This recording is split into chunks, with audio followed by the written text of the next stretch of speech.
Good evening, everybody. So I am, if you don't know me, I'm Rob Case. I am, for the next hour or so, the chair of the board of the Wellington Water Watchers, finishing up my term after 9 years on the board. Welcome to the annual general meeting. I will be chairing the business portion of the meeting, which should take about half an hour, I think, and then joining you all to participate in the rest of the meeting, the celebratory part that comes after that. Before we get started, let's take a moment to reflect on where we are and the land that we're on. And so to lead us through a living land acknowledgement, I'd like to introduce you to Lillian Fisher. Lillian. Hi, good evening, everyone. Just want to say thank you again for joining us this evening. My name is Lillian Fisher, and I'm a board member for the Water Watchers. I'm joining tonight from Oshawa. I have lived in Durham region for the majority of my life, and my extended family continues to reside here, and I also plan on raising my 2 young children here.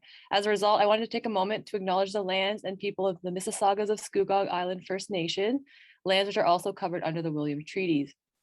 As we join together here today online, coming from many places across Ontario and beyond, I invite you now to take a quiet moment to reflect and acknowledge the lands and waters that sustain you. I encourage you to express gratitude to the Indigenous land keepers who hold a deep and meaningful relationship to the lands and waters that support life. These Indigenous peoples are the traditional stewards of these lands and water. They cared for them before the arrival of settlers and continue to care for them today. Please also take a moment to reflect on the systems and structures connected to such lands and water and how they benefit some at the expense of others and how such systems contribute to the climate crisis. We all have a shared history to reflect on, and each of us is affected by this history in different ways.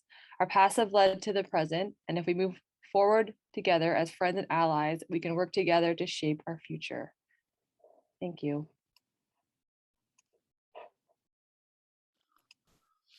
Thanks, Lillian. All right, let's get this party started. We're going to be using the poll system in Zoom here to conduct our business meetings with motions and voting on motions. It should be pretty user-friendly as we go along. So we're going to start by launching a poll to ensure that we have quorum according to our constitution. So everyone can feel free to participate in this poll.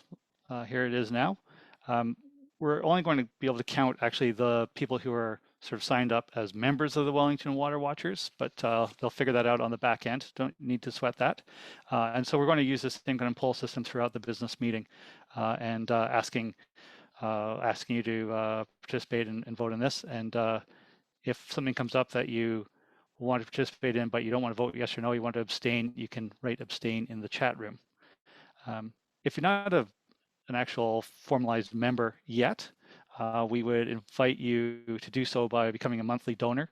It's actually any amount per month will get you there. And a link, look for a link in the chat right now.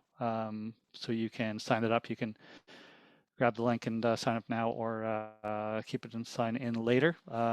Your vote will only count if you're signed up now. So here's the vote for quorum. I am a monthly donor. I renewed my membership in another way. I am WW staff, none of the above.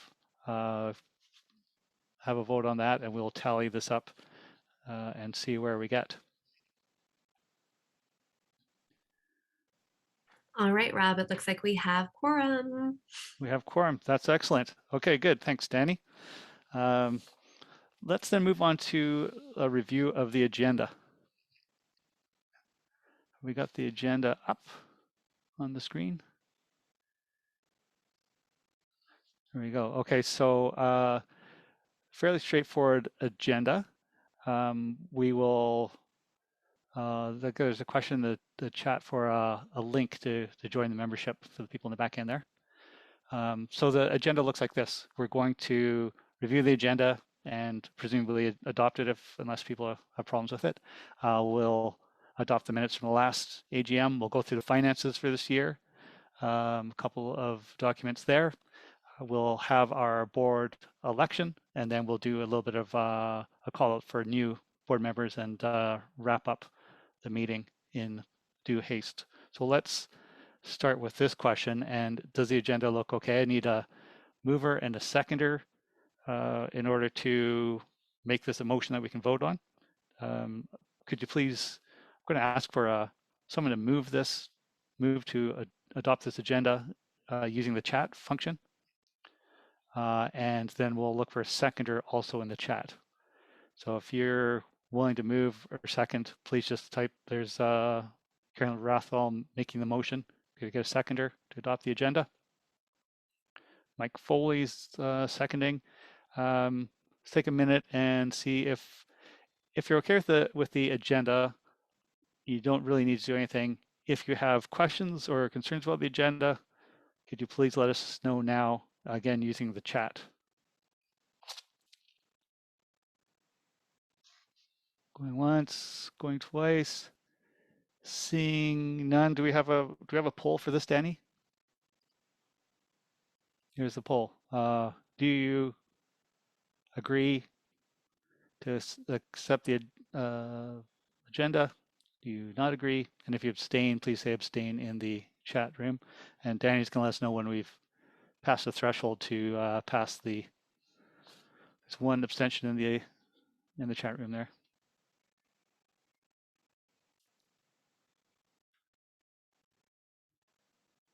We need a majority, I believe, to duly pass the agenda.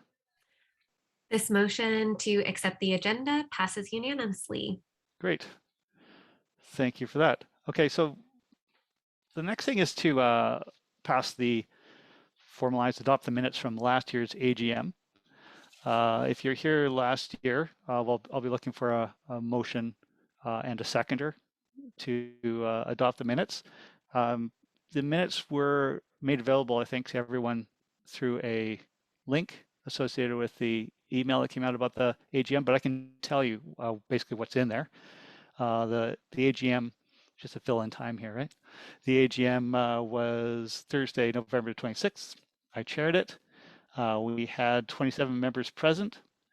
The agenda was passed unanimously, moved by Sylvia Pivko and seconded by Jessica Eusebio.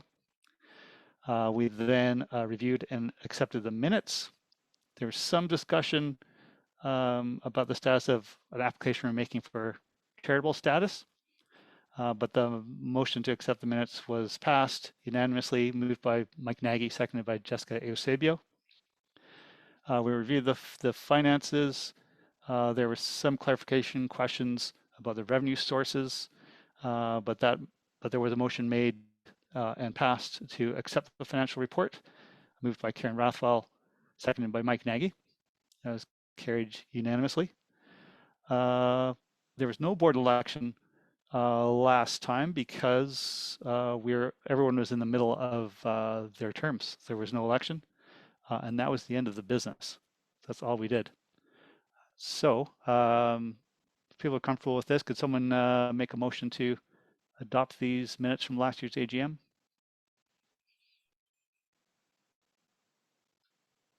Someone's gonna have to tell me if I've missed a mover. We need a mover and a seconder for this motion to adopt the minutes. Alex Monroe and Paul Costello, Karen Rathwell. We have a few people there in the chat. I think hopefully our minute taker can pick those out. And then there should be, I guess, a poll, right, to vote for or against accepting the minutes. And again, if you would rather abstain, you can abstain using the chat. And then Danny will tell us when we've passed the threshold. And my notes say we may need a minute, so I'm supposed to banter, but I don't know what to banter about. Can you count quickly there, Danny? You don't have to banter because this motion to adopt the minutes from 2020 passes unanimously. Excellent. Thank you, everybody. It's good to have these records formalized and secured. All right, so getting a little further into the meat of the business part, the next thing is to look at our annual financials. Sylvia Pivko actually is chair of our fairly newly formed finance committee, trying to provide some support to staff and sort of vet finances for the broader board. So I'm going to invite Sylvia to come forward and walk us through the finances. Great. Thanks, Rob. Everybody can hear me? I can. Okay, good. So It's been a full year since the last COVID annual meeting. But this financial report is going to be a good news story. You're all going to see how much we have grown and thrived, really against all odds, given COVID and everything else that's been going on.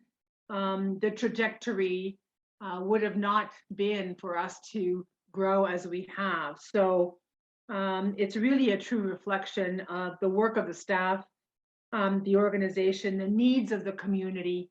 And I want to take a minute and thank a couple of people before I get into the content.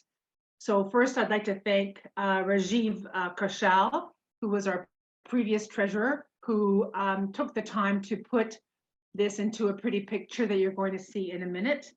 And I want to thank Arlene, our ED, Mike Bockwell, our campaign director, and Susan, our bookkeeper, who are really the brains behind the financial management of the organization. So if we can start with the first slide.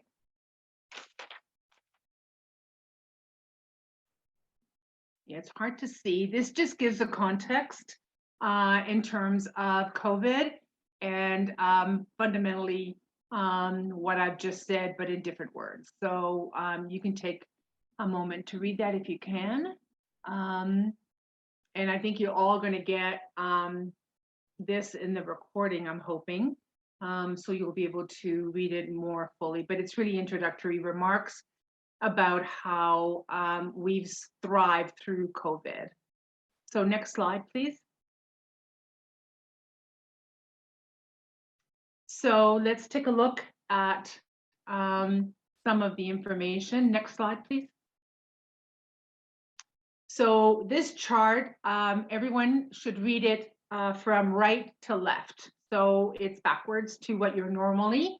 So you'll see that the top line, the 406,997.61 cents, that's our total revenue as compared to our expenses, which are now at 314, and we have fundamentally, I guess you can call it a surplus of 92,000, but I do want to highlight to everyone that a big chunk of that, 60,000 of it, is reserved. It's funding that we receive from the federal government through COVID, the CEBA loan, which needs to all be returned back to the federal government by the end of next year. So that really can't be touched. We had it in case of emergency.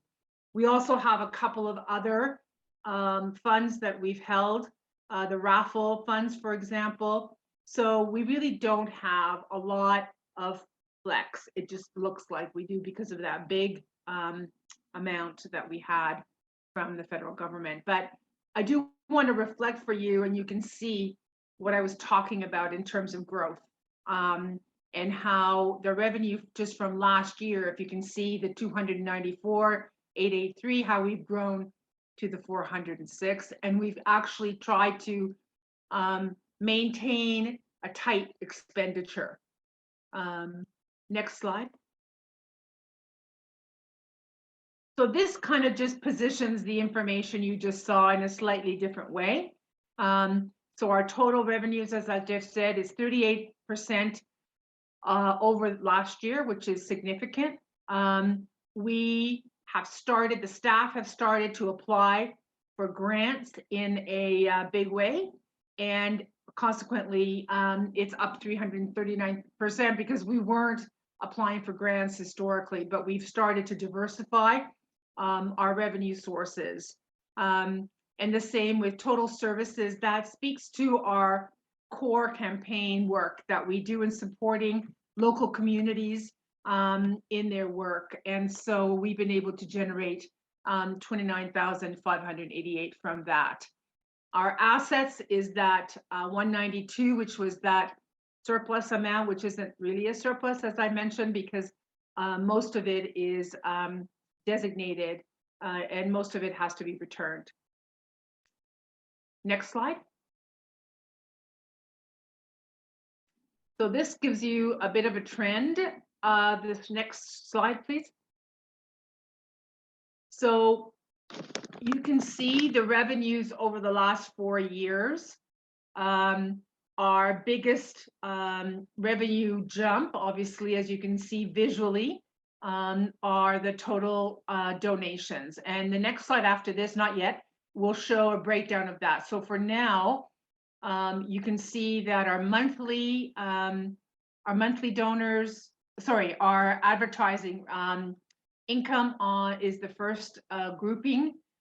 Then our total donations, our membership, and then sponsorships, total grants. As you can see, we've really increased that amount, and other income, and the raffle piece. So just a comment to say that the advertising, a lot of that funding, certainly for last year, was the booths and from the watershed conference that we had. Looking at membership dues, that's pretty self-explanatory. And looking at the other, if anyone has any questions, they can put them in the chat, or let me know if you need more information, but it's pretty self-explanatory. If we can go to the next slide, we'll see a further breakdown of the donations. So here you see, this is like the best slide of all, I think.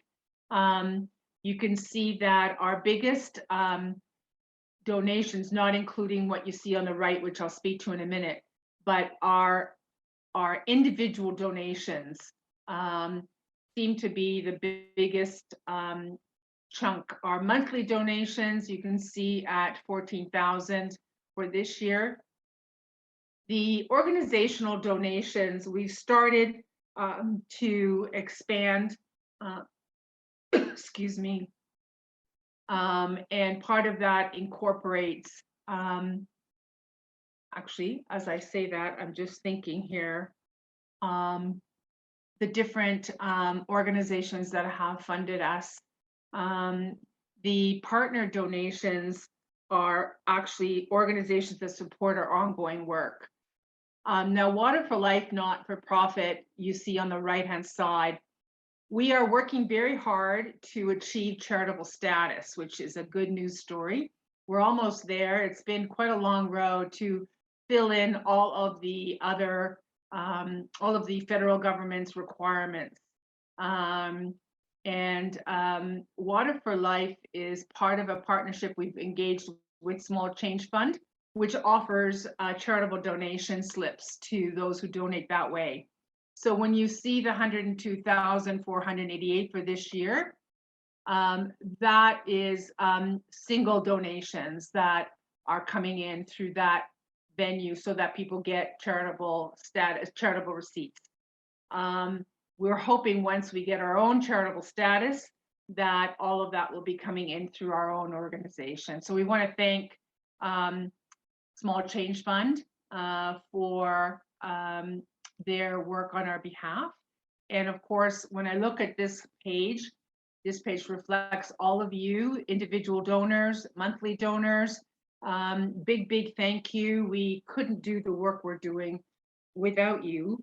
I do want to make a quick plug though before I end about monthly donations. You know, they do give us opportunities to have predictable funding. We do need to build our monthly donations higher than they are. It gives the donor as well predictability in terms of spreading their amount over the year.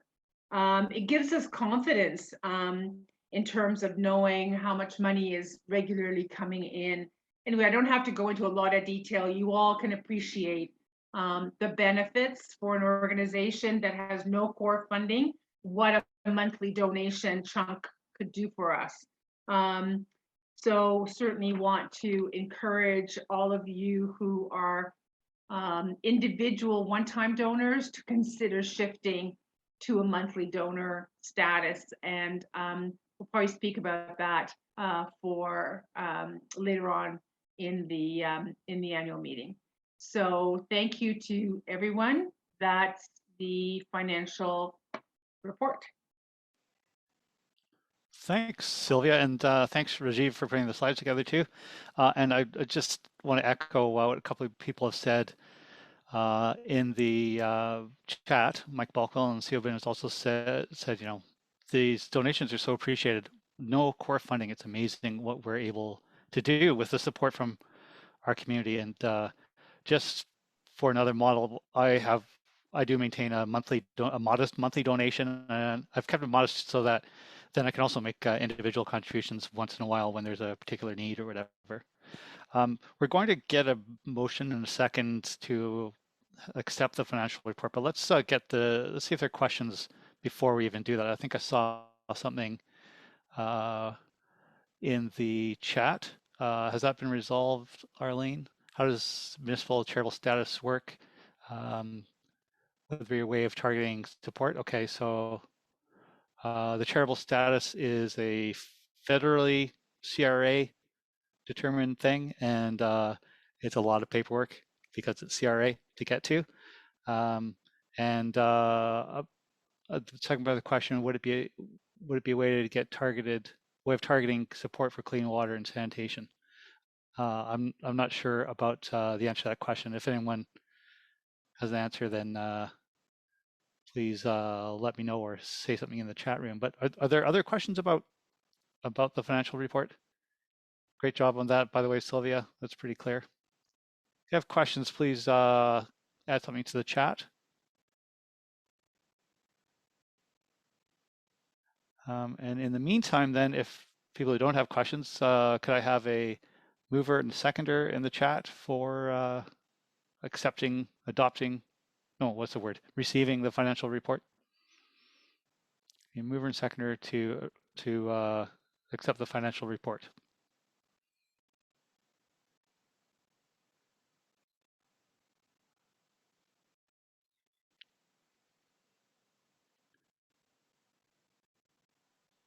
Rebecca making the motion. Tamana seconds. Sorry, Karen Rothwell, you're a little too late. And here's your poll. Yes to accept the financials as presented. No if you do not. And if you want to abstain, you can abstain by just writing abstain in the chat box, please.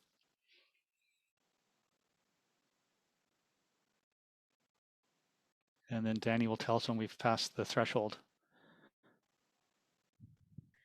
Threshold passed. This All right. motion to accept the financials passes unanimously. That's great. Thanks. Thank you.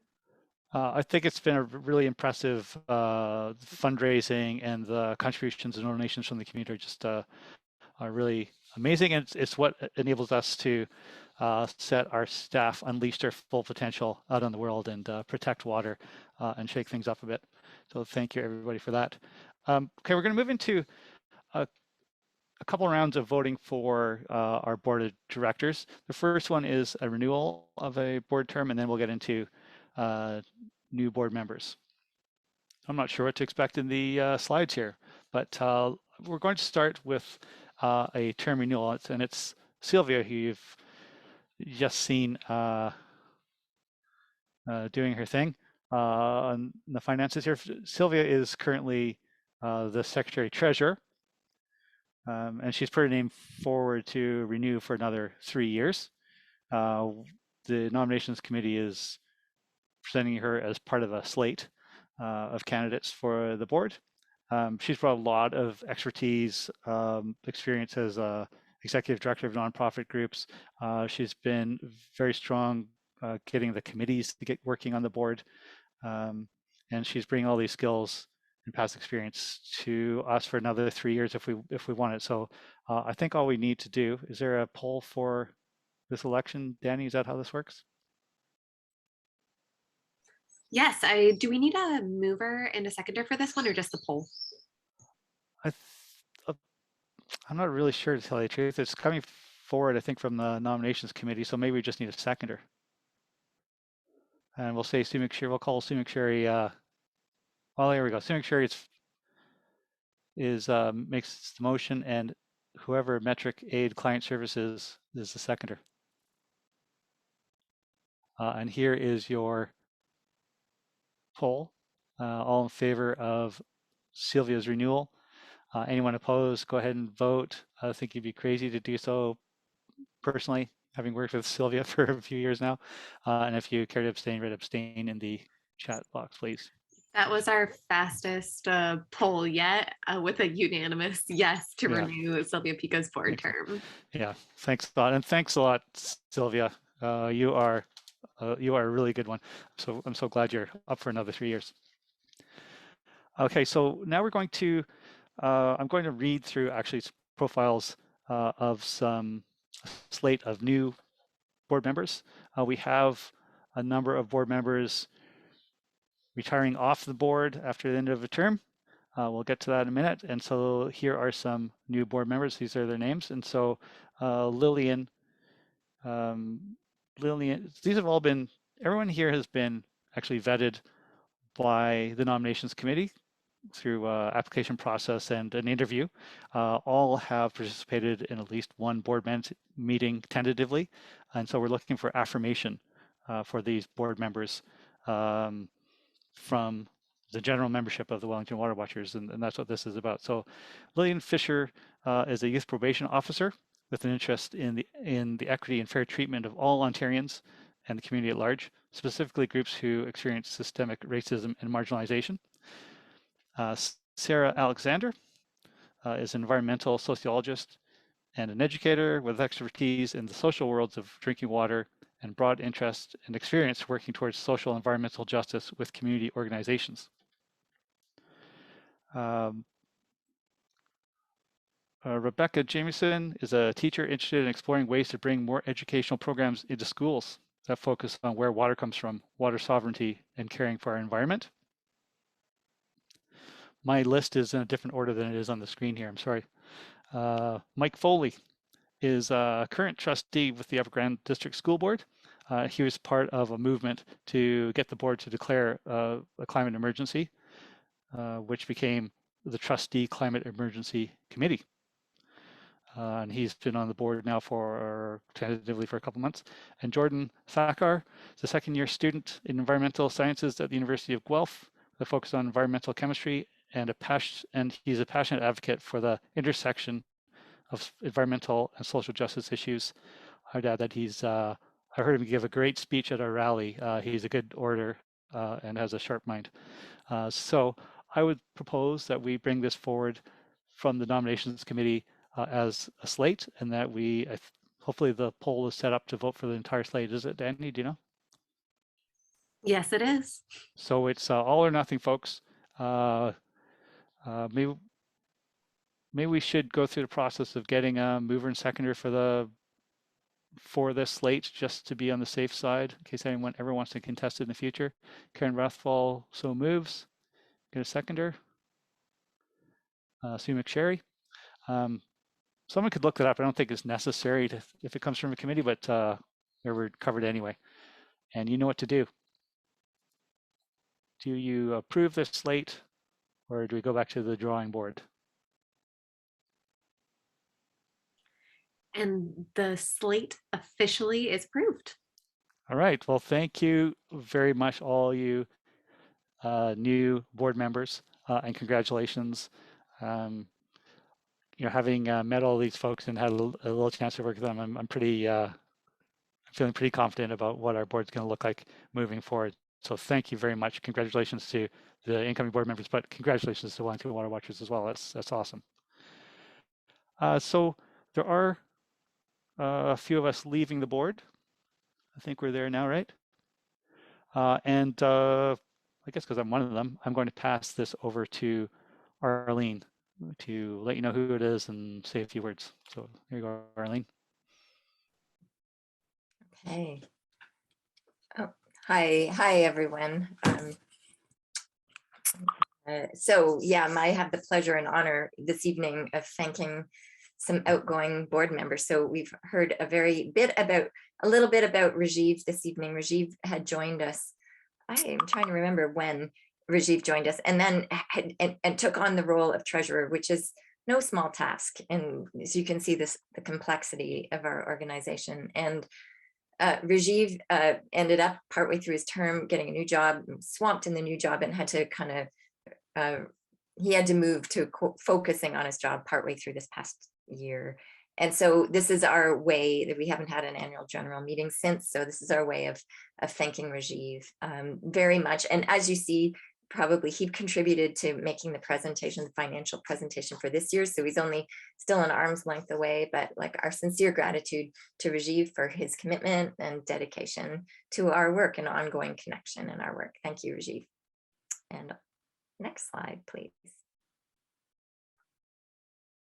All right, Deirdre, I didn't even notice if Deirdre is here. If you're here, Deirdre has brought in a lot of personality and fun and character to our board. Deirdre is a really incredible, long-time, lifetime advocate for so many important social justice issues.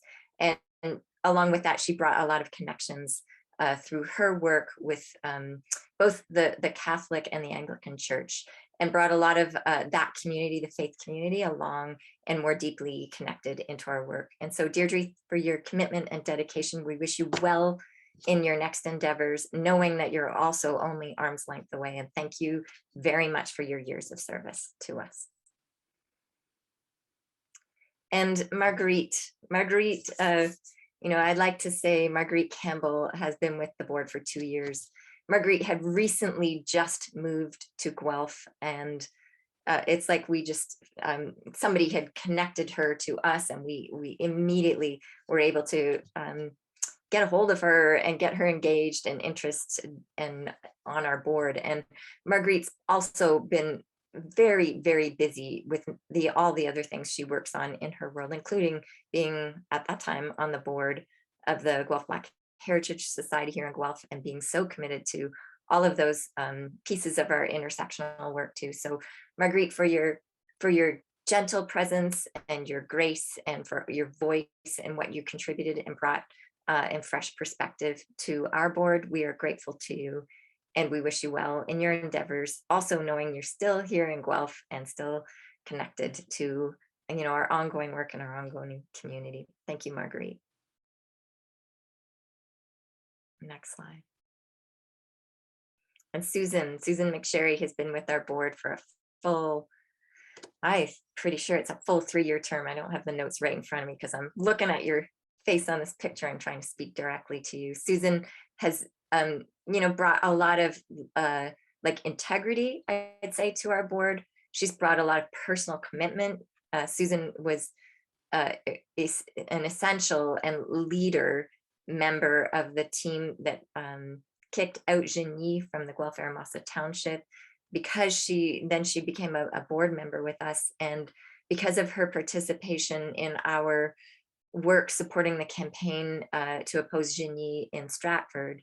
Susan was able to bring her experience from her challenge and fight here in the Guelph Aramasa Township, and bring a sense of grounding, and a sense of an ability for other folks to see what can happen when you follow through with this mobilization of community, mobilization of power in our community.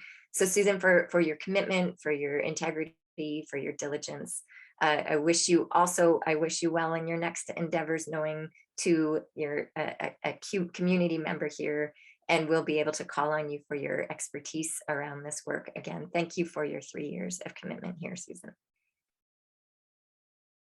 And last but not least, we have Rob. It's hard to imagine Rob's actually leaving in his official capacity as a board member, and particularly in the last 3 years as our board chair. Rob's been a board member since 2012.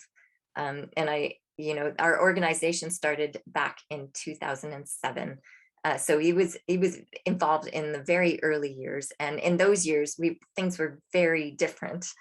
And he came in at a time when there was just so much going on in our work. Rob came in at a time when we were launching an appeal to a renewal of a Nestle permit in Hillsburg.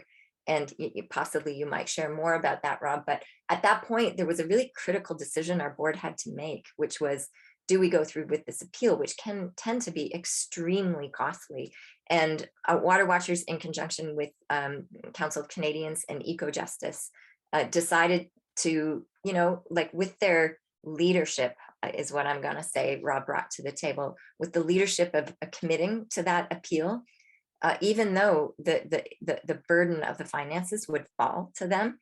They went through with it. And as a result, Nestle backed down just because of those 3 organizations coming together to oppose it. So Rob, for your fearless leadership here, your involvement, your commitment, again, I'll have to say it with you, your integrity, all that you brought through your work at Renison University College, and the ongoing work I know that you continue to do with us around your academic studies and the ways that it interweaves with movement growing.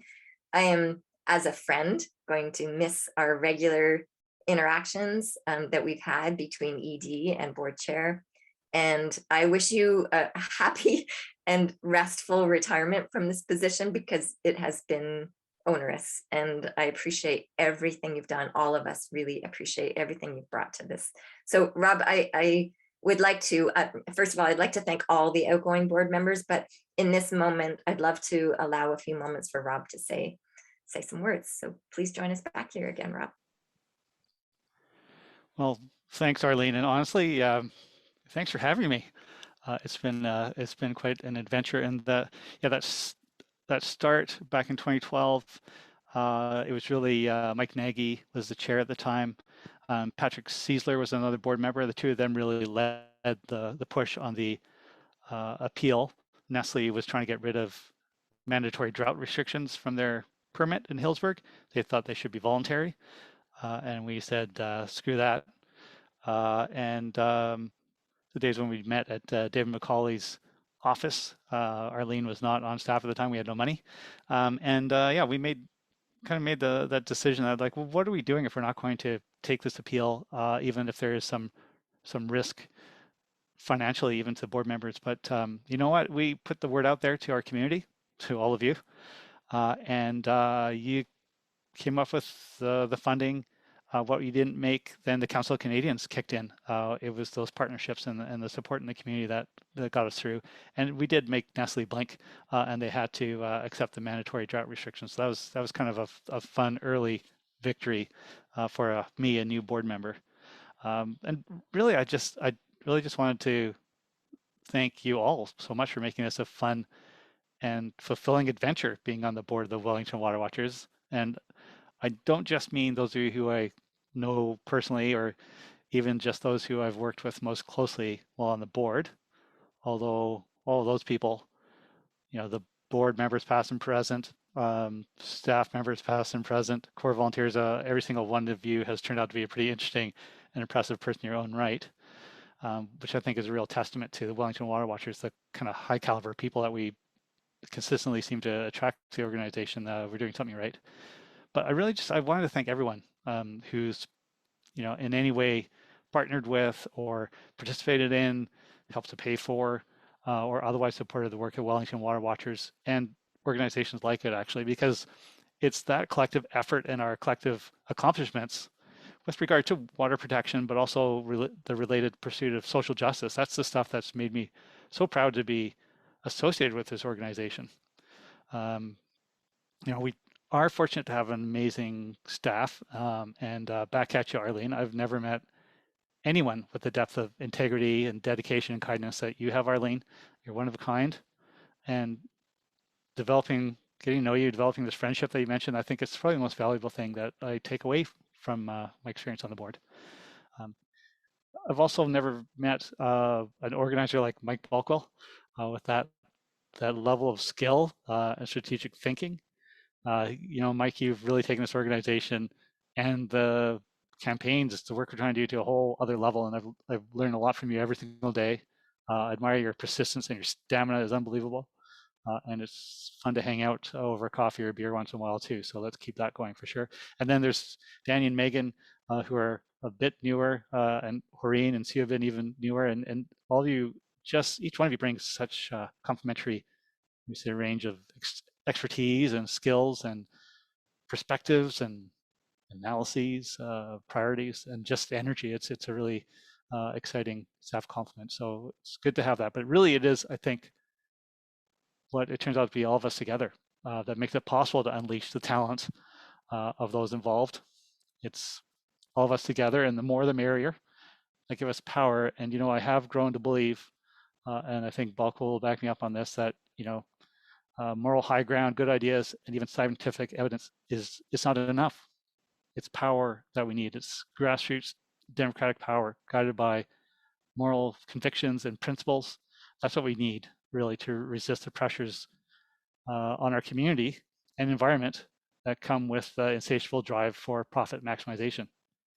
It's power that we need to push our government to do the right thing, to constrain that profit maximization drive, rather than facilitating it. And ultimately, it's that power that we need to realize ideas that we might have about ways we can organize ourselves better, more justly, ways that we can manage our economy more justly, ways that we can work together with our neighbors towards a just and sustainable future, the kind of future that we want, the kind of future where we don't have to fight about water. It's just we'll be there for the common good. And Wellington Water Watchers has made some serious gains in quite a relatively short lifetime. We have Wellington Water Watchers accomplished amazing things. I leave the board now happily, I guess I'd have to say content with a killer new board and kick-ass staff. I leave fully confident that actually I think Wellington Water Watchers is just getting started. We can and we will do more. I think we're going to learn about that in the rest of this meeting. And in fact, we have to do more. Our planet kind of depends on it.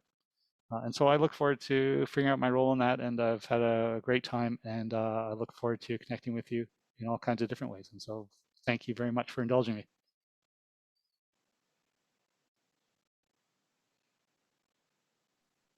All right, Mark, I think you're up next. Mark, yeah. Okay, thank you. Please find yourself some vessel.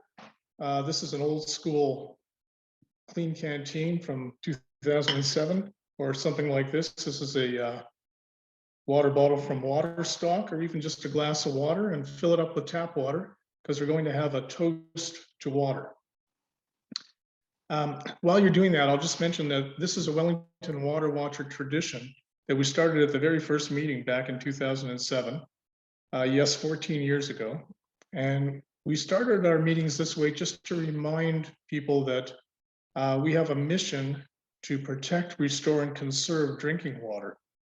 And water is essential for life, and yet we take it for granted. So the idea of doing a toast to water is a way of kind of recognizing the importance it has for human life and celebrating that. Water is one of the most interesting substances on Earth. It's one of the few things that can exist as a gas, a liquid, or a solid at Earth's ambient temperatures. It covers 70% of the surface of the Earth, although we only use about 0.3% of all the water on Earth for drinking. It's neither a base nor an acid. It's neutral. It makes up about 70% of an adult's body weight and about 80% of a newborn's weight. In Canada, we are very blessed to have so much of the world's fresh drinking water, and doubly blessed here in Guelph and Wellington County, the home of the Wellington Water Watchers, because our tap water here comes from the deep aquifer of the Periscalt Moraine. This is groundwater that's very pure compared to surface water, because it comes from deep in the ground and has probably been there for centuries, well before the introduction of man-made contaminants. But beyond these facts and figures, we have a very special spiritual relationship with water. We're mesmerized by an early morning fog. We are awed by the power and the sound of a waterfall. We are astonished by the shimmer of sunlight on a rippling lake. And we are put at peace by a gentle snowfall. And the ever-changing shape of clouds never fails to spark our imagination. So if everyone has a glass or some sort of a vessel of water, please join me, raise it, and let's toast water. To water. To water.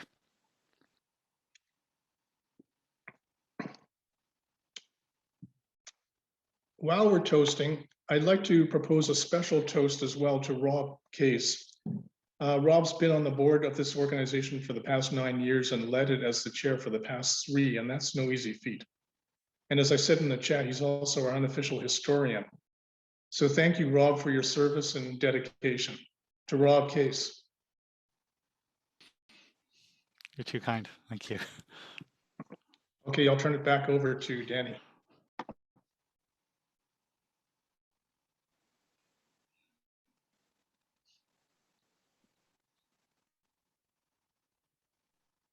Hello and welcome, everyone. Thank you so much for coming out tonight. My name is Hareen. I use she, her pronouns. I'm the Guelph campaign organizer for the Water Watchers, and I will also be one of your MCs for tonight.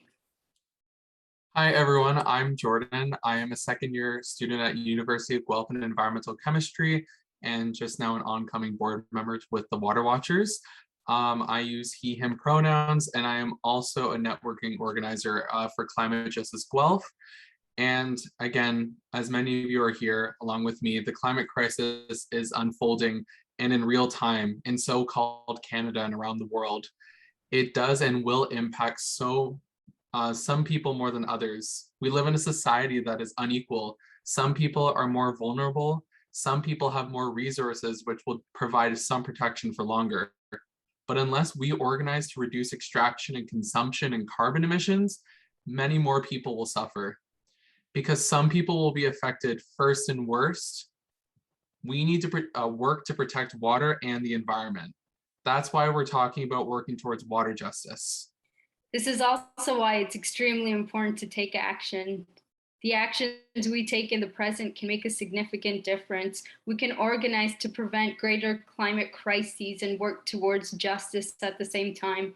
Tonight, we have 4 questions for you to reflect on throughout this meeting. The first being, how do you think the climate crisis will affect you, your family, and your community? Second being, what important actions should be taken right now in order to prevent greater climate chaos? The third being, what are the most important things for water watchers to be doing? And the last question is, how do you want to support the water watchers in doing this work? You're welcome to comment on any of these questions in the chat box during this meeting. We will also be sending you a brief survey with these questions after the meeting as well, so you also have the option to answer them later. And now we're going to pass it on to Siobhan, who is the Two Rivers Festival coordinator, to give us a Two Rivers Festival update.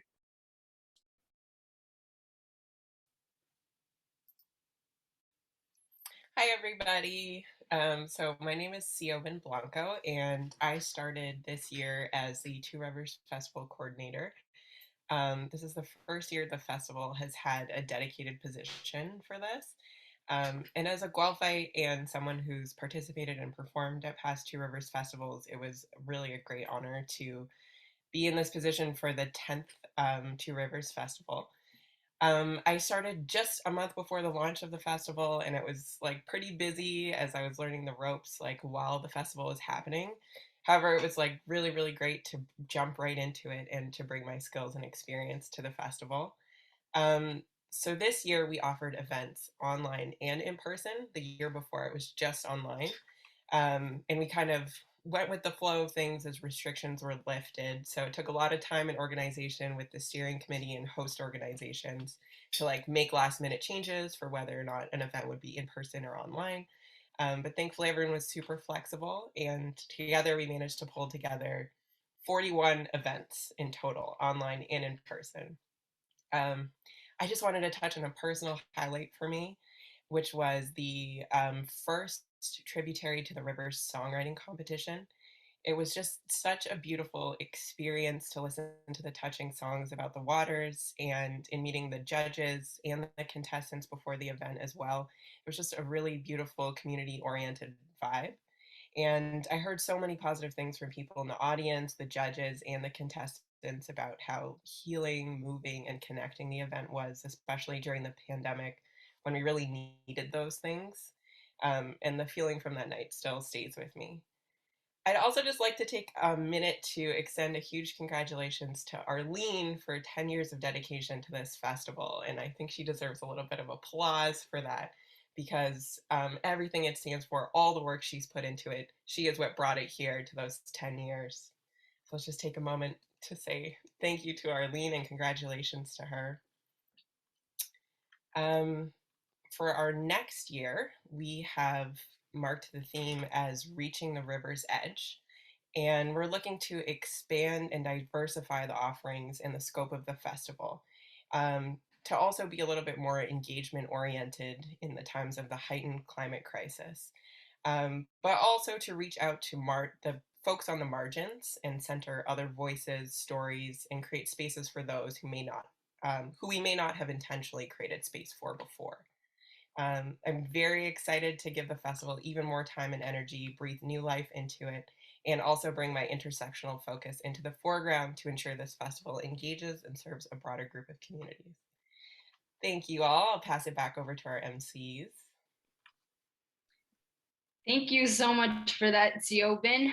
Our next update will be for the People's Water Campaign presented by Megan Clout and Danny Lindemood. Megan is the communications manager for the Water Watchers and has been on the Water Watchers team since 2018. And Danny is also a staff member and has joined the Water Watchers team as the program manager in 2020. So without much further, let's hear it from Danny and Megan. Thanks so much, Hareen. My foster dog June is also going to join us because she won't stop crying unless I hold her. So she's going to be along with us for this People's Water Campaign update. So in 2020, we initiated the People's Water Campaign, and that was really in response to the recognition of the presence of these powerful ripples in our water protection work. Ripples that were being created by other forces and movements, both at home and abroad. So in the first year of the People's Water Campaign, we really didn't know what the exact source of these ripples were, but their presence did inspire us as an organization to look around and investigate their origins. So as a team and as a board and as a community, we asked ourselves and others what it means to protect and cherish water in these trying times that we got to hear about a little bit from Hareen and Jordan. And the result was a resounding call for centering justice more deeply in our work. And I'm incredibly proud to report that's exactly what we did in the last year. Yeah, thanks for that recap, Danny. And so centering justice in practice in the second year of the People's Water Campaign started off us with our first ever Ear to the Groundwater walking tour. So we embarked on this tour with musician Shane Phillips to connect the dots between many different justice movements in Southern Ontario. The tour had 3 phases, so 3 separate walks, and we walked a total of over 215 kilometers across Southern Ontario. We were able to visit more than 20 different communities fighting threats to water justice issues. There's a lot more information about each one of these walks in the AGM booklet that would have received in your email, but I'll also put that in the chat here so you can see it. We really encourage you to dive into that book so you can really take a look at what's happened in the last year in these walks. Particularly, I think part of the learnings and really the gifts from these walks was the deepening, that deep connection between communities who are on the front lines of fighting injustice. So we were able to get our feet on the ground, and along with so many others who joined us on the walks, we saw people really share their stories and their resources as well. It felt incredibly powerful to be embedding these intersectional movements such as Land Back, A Better Tent City, and Six Nations Drinking Water, that really deep intersectional work into water justice and into these walks so that we could recognize the ways that we're stronger together and also the ways that we can act in solidarity. And so there's this quote that we often reference in our team from an Indigenous Australian activist named Leela Watson, that goes, "If you've come here to help me, you're wasting your time. But if you have come because your liberation is bound up in mine, then let's work together." And this quote really truly embodies what we were doing with the People's Water Campaign through the learnings, actions, connections, and a renewed dedication to pursuing justice that came from these tours. Yeah, it's one of my favorite quotes, Megan, and I could absolutely not agree more with what you said. And maybe I'll just add as well that these walks really brought us clarity in a lot of ways too, and particularly clarity on the forces causing the ripples that I mentioned earlier, which first sparked the People's Water Campaign. So this year we've finally been able to name with confidence the three concurrent crises of climate, capitalism, and colonialism as the sources of these ripples. And in being able to name these larger forces at play in our water justice work, we decided to focus on climate, capitalism, and colonialism at our second People's Water Convention, Watershed 2020, which was held just last month. So there we heard from Indigenous land and water defenders, representatives at Queen's Park, youth taking on the climate crisis, and many other earth stewards leading grassroots movements within their own communities to protect water, land, and each other.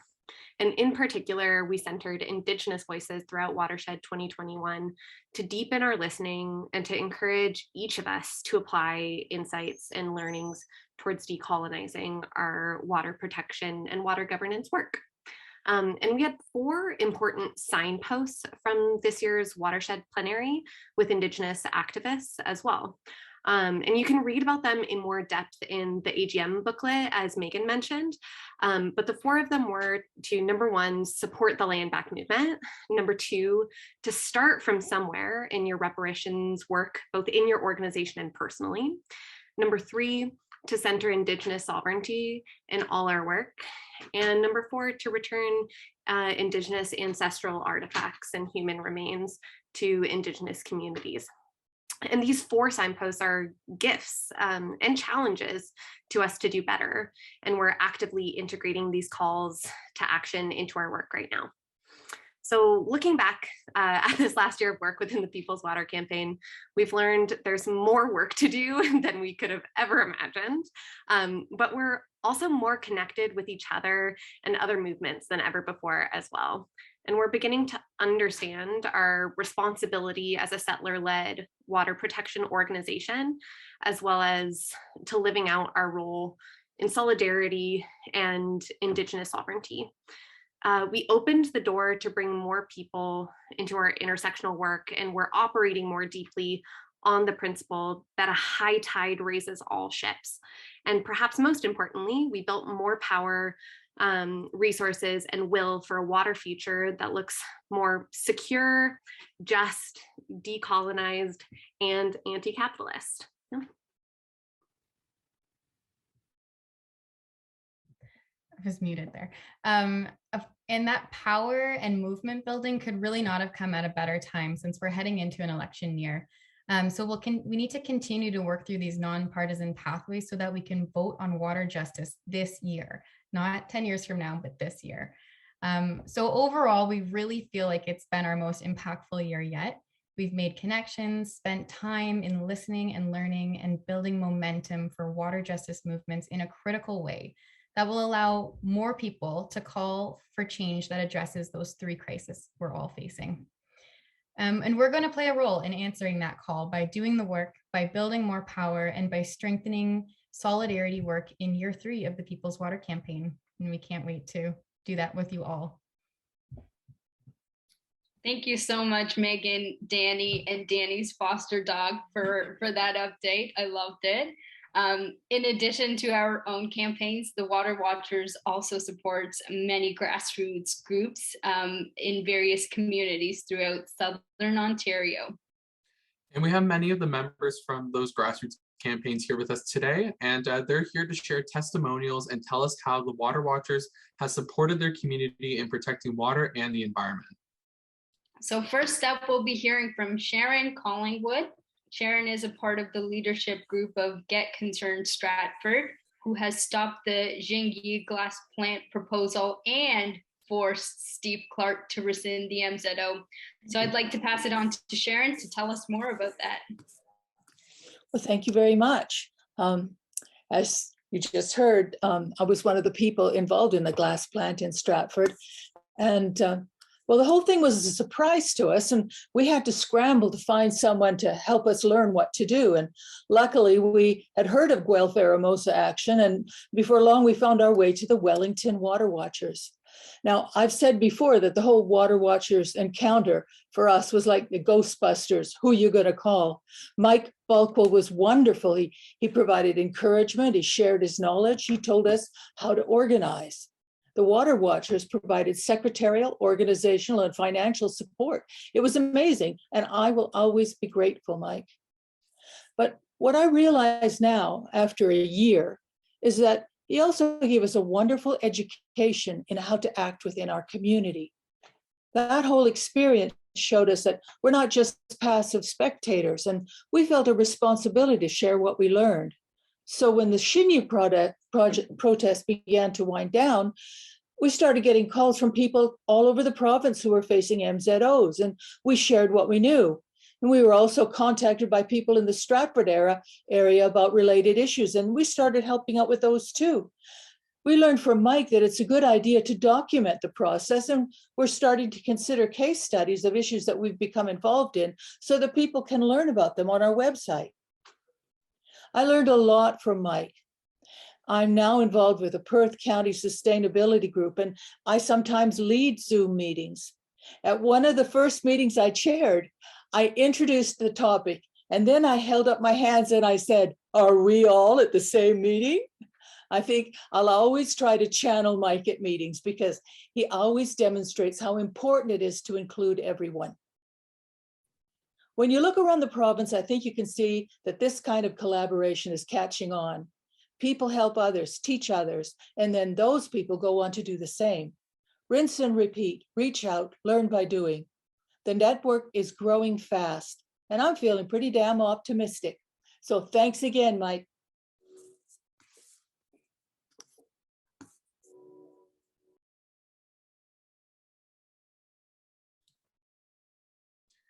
Thank you for that inspiring testimonial, Sharon. And our next testimonial will be from Tim Armstrong, who is a part of the Blair Engaged and has been actively fighting to resign the MZO of the Amazon warehouse proposed in Cambridge. Over to you, Tim.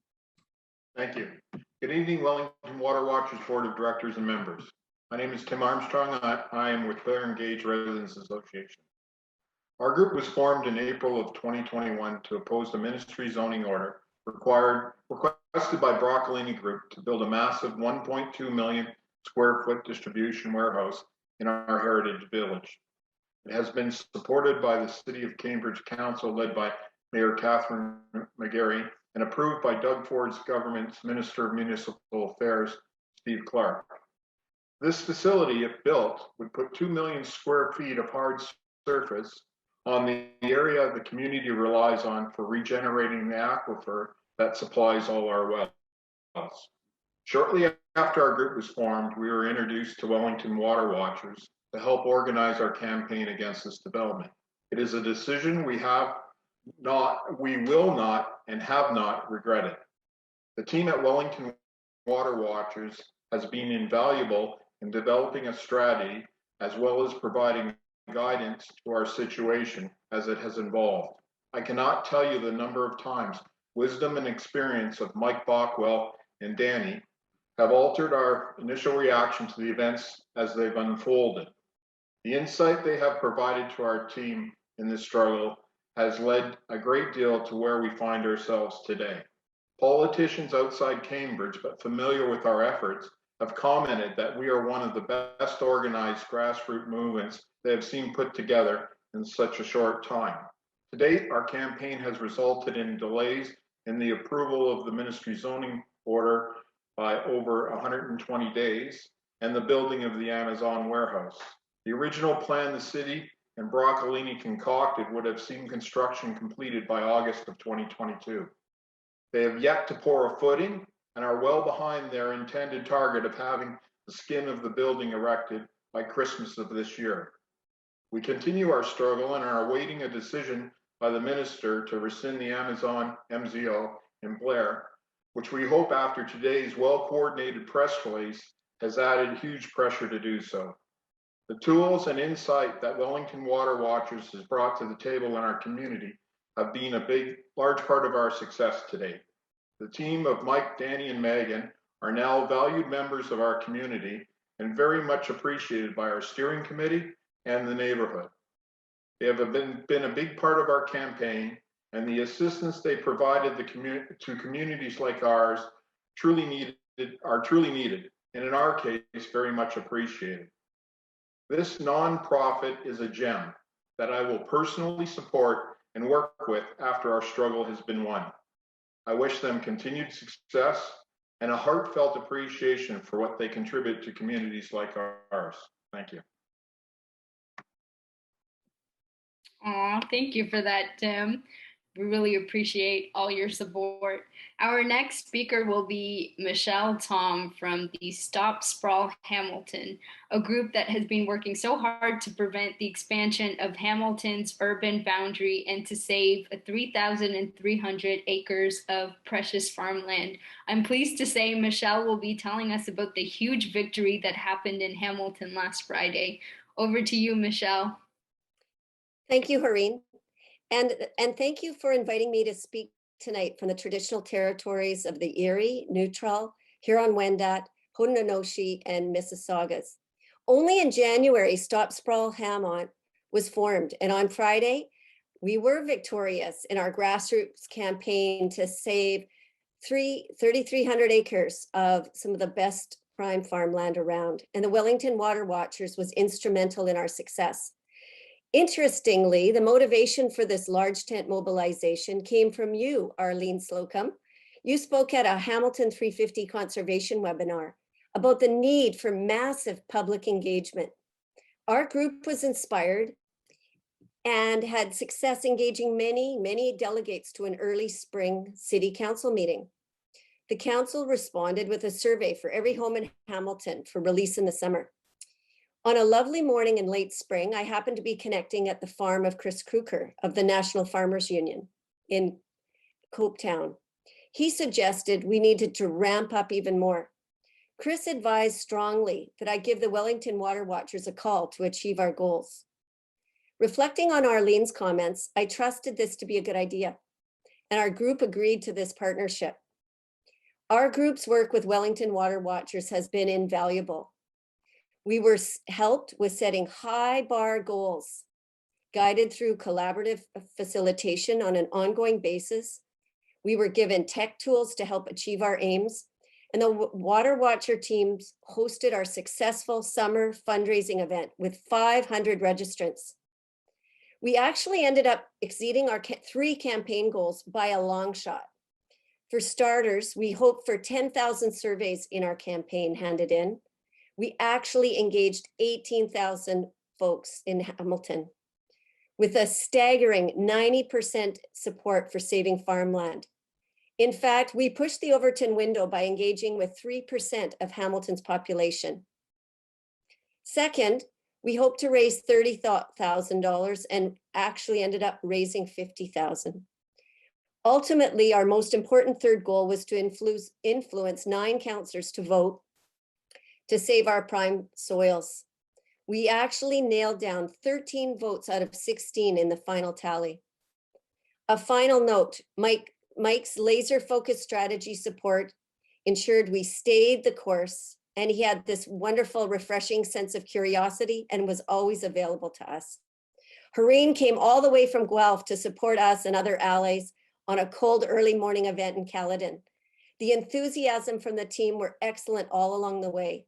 We could not have succeeded without this transformational relationship from the entire Wellington Water Watchers team. Thank you. Thank you so much, Michelle, for that. And our last testimonial will be from Mike Marklongo.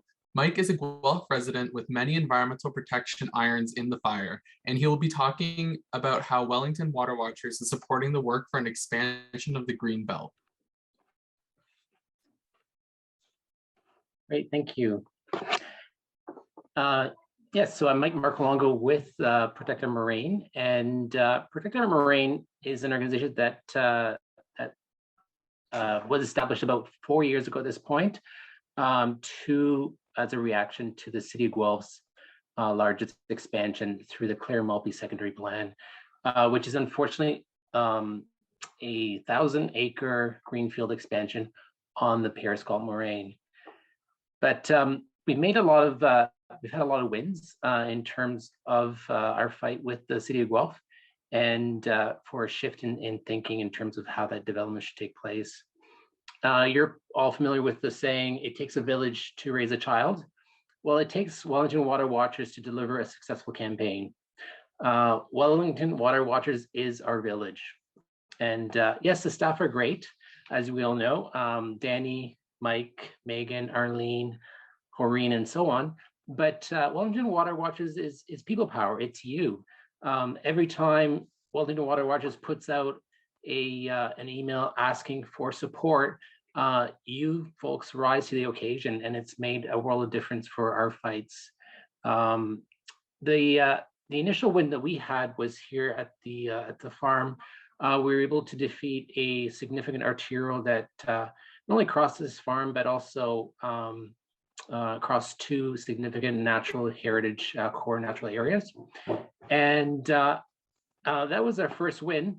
We also pushed through the largest cultural heritage landscape designation to protect the majority of this farm in the south end of Guelph.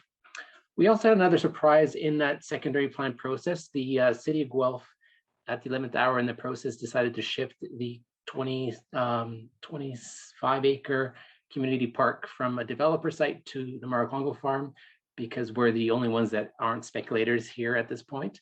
And that was defeated as well. We are seeing some progress with the secondary plan. The city is proposing quite a significant $3 million plus wildlife crossing over Gordon Street, which will be unprecedented in terms of a wildlife overpass in the Greater Golden Horseshoe area. So we're excited about the possibilities there. We're also going to be fighting the elimination of an additional arterial on the west side of Gordon Street as well. Sorry, on the east side of Gordon Street, west side. So we're making some great progress on Clare Maltby. But as I said, Wellington Water Watch is the village, and a village allows one to think big. And this past year has been seen a shift in terms of some of our members. We are now organizing regionally, and we are pushing for the expansion of the Greenbelt in this area. So a number of us did start the Greenbelt West Coalition, which is a grassroots manifestation from Caledon to Brant County. And we did respond to the provincial consultation this past spring. Thanks to your help and Wellington Water Watchers, we were able to get over 1,000 responses to that provincial consultation. So thank you very much for that. In the meantime, we've also worked on mapping at what we think is an aspirational view of what that expansion should be. It should extend beyond the Periscott Moraine and also include the Grand River. So you'll be hearing more about that. So I can't say too much about that at this point, but you'll be hearing great things about that in the near future. So just in closing, I want to thank Wellington Water Watchers and yourselves for being in our corner. It makes all the difference. It allows us to think big, to feel less lonely, because activism can be lonely, as we all know. And thank you for everything you do.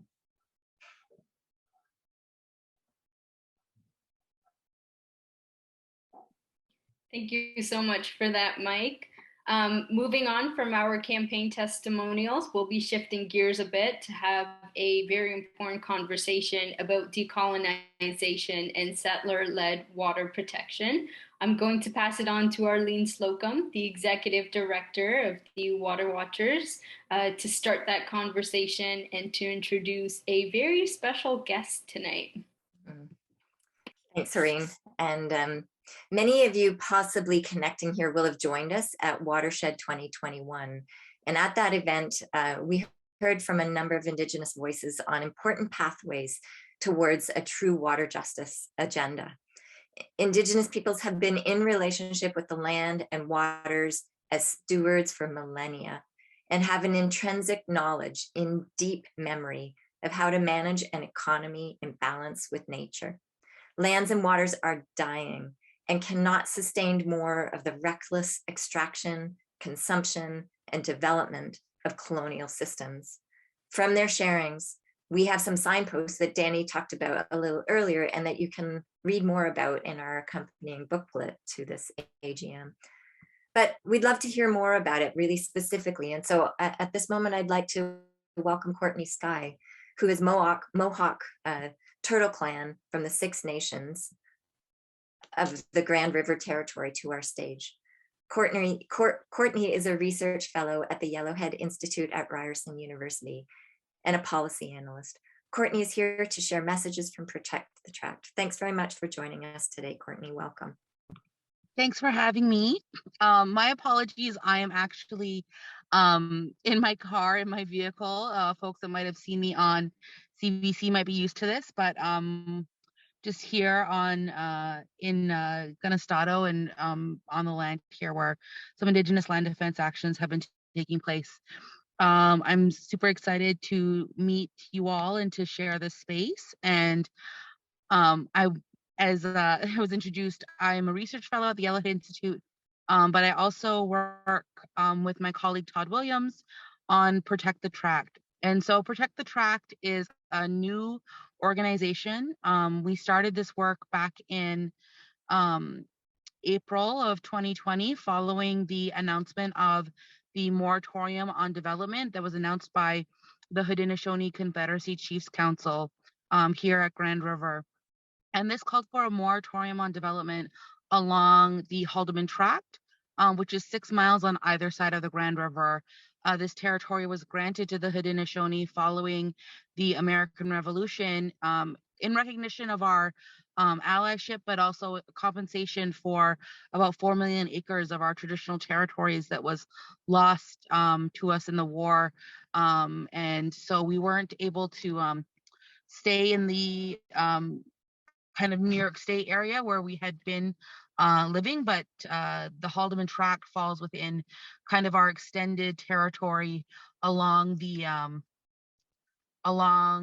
Grand River. And so I think it's really important that we're talking about Indigenous-led solutions because when we talk about environment and climate change, I think what's often missing from the conversation is that, you know, one of the ongoing impacts of colonialism is the impact on not just Indigenous peoples, but Indigenous lands and waters and plants and animals.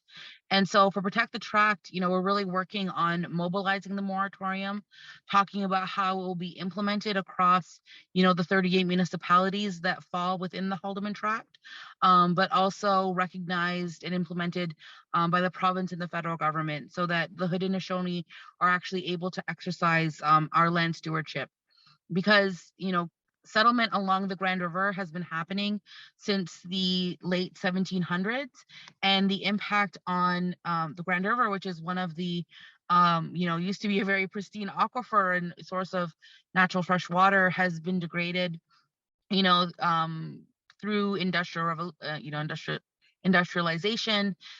There was a Agent Orange plant actually along the Grand River, and a number of decades of dumping into the river. And so for the Haudenosaunee, you know, restoring our land stewardship is really critical into having a conversation about how our nation is going to be able to recover from the many generations of intergenerational trauma we've had to endure.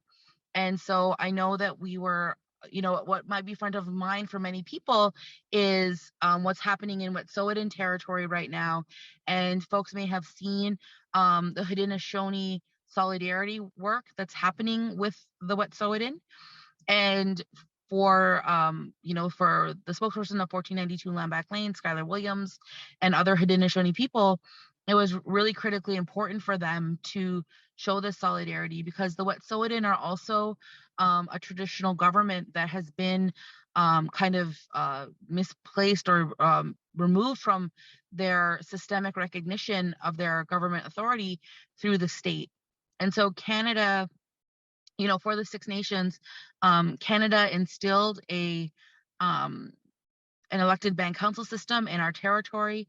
In 1924, the RCMP came in and arrested our hereditary leaders and instilled a government, the elected band council system, which is still in place today. And so there's been a real systemic marginalization of our inherent government structures here. And so there's a lot of recognition, I think, of what that means for us as a nation to experience that, but then seeing, our own river system be so impacted by environmental degradation that we recognize that the Wet'suwet'en have a chance to protect their pristine land and their pristine waters so that they can continue to steward that land for future generations. It's a really intrinsic part of the Haudenosaunee culture to be thinking about what we call the coming faces, or the faces that are just under the earth, the children that are going to be coming in the future. We think about them as, the people that we're borrowing these lands from. And so everything that we do, whether it's collecting medicines or harvesting animals, you think about that sacrifice not only of that life, but also recognition of you taking this means that that's not going to be there for future generations. So there should be a conservative approach to how you're harvesting and sustaining yourself in your lifetime, and that the lands that are here belong to the future generations. And that kind of fundamental outlook is really important, I think, when we look at our responses to climate change and how we're stewarding lands moving forward, because right now we're seeing, a climate catastrophe facing all of our people that is unsustainable.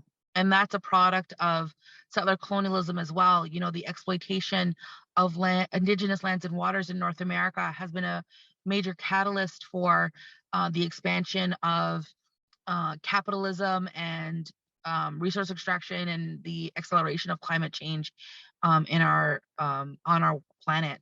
So I think that for Protect the Tract, it's a very hyper local kind of initiative. The Haudenosaunee territory actually extends between, several U.S. states and Ontario and Quebec.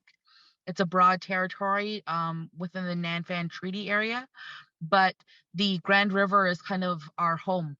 And so we really want to make sure that that land that was promised to us forever for our prosperity as a nation is protected from further environmental degradation. And we recognize that these systemic impacts that marginalize Haudenosaunee decision-making exist across Turtle Island and impact many other Indigenous nations as well. And if you think about kind of any geography in North America, whether it's deserts or rock formations or mountain ranges or oceans or rivers or Great Lakes, there are people that have stewarded that land for thousands of years, and their culture and their ceremonies and their laws and their government directly relates to what it means to exist in relation to that land. And so they understand how to steward that land.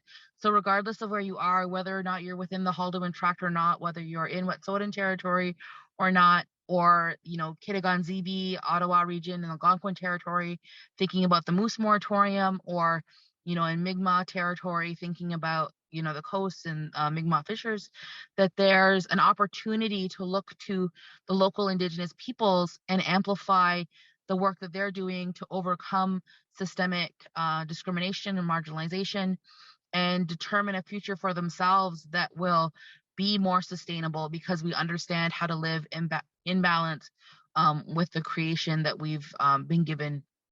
And so I wanted to thank you all. I would really encourage you to check out Protect the Tract. We're on social media. We also have a website. We're in the process of launching a Patreon so that folks can support our ongoing public education efforts.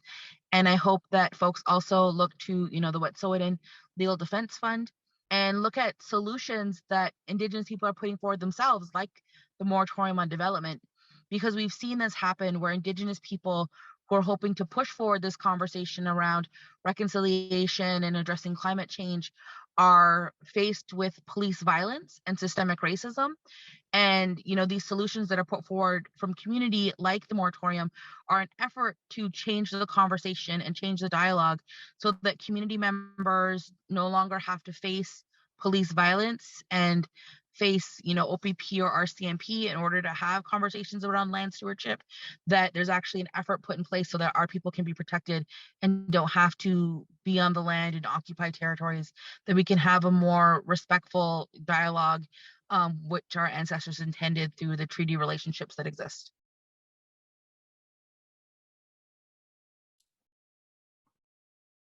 Thank you so much for those powerful words, Courtney. And again, I just want to reiterate the links in the chat that Rain, thank you for posting those. And again, very powerful words, especially what's going on in Wet Sweat. And please take the time to read about it, donate where you can. And it reminds me of this quote that I saw actually earlier today.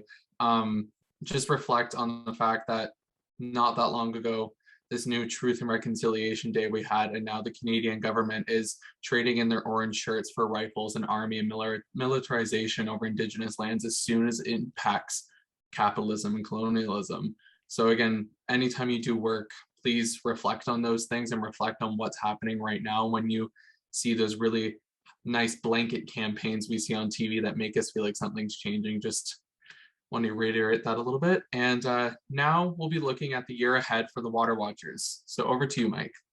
Thank you, Jordan. The short version of the year ahead is it's going to be more of the same. And I've just really enjoyed hearing everybody speak tonight. And I was just struck by what you were saying, Courtney, that, you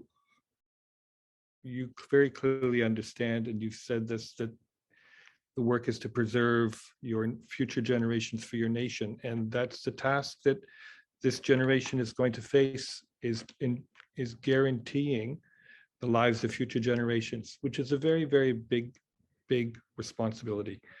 And it was interesting to me too, Courtney, that you said we need to take a conservative approach, because that's the real meaning of the word conservative, not the conservative approach that we see with Doug Ford.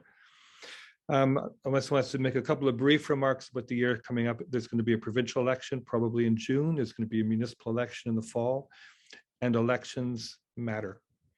And campaigning matters, and people power matters. All of those things matter. And the Water Watchers is nonpartisan in terms of political support, but we are partisan in terms of protecting water and the environment.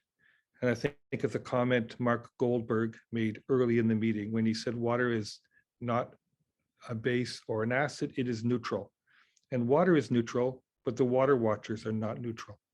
And I really appreciate how Mike Marcolongo emphasized that all together we are the Water Watchers. And everything we do is possible because we're all here for each other doing those things. And that really is the thing we have to keep top of mind. I was in a meeting last night with a group who's facing a gravel mining application, and they're being called troublesome people by the company that wants to dig the gravel mine, and they're being called people who are just care about their own backyard. They're just NIMBYs. And I said to them that their backyard is my backyard, and my backyard is your backyard. All of our backyards are connected.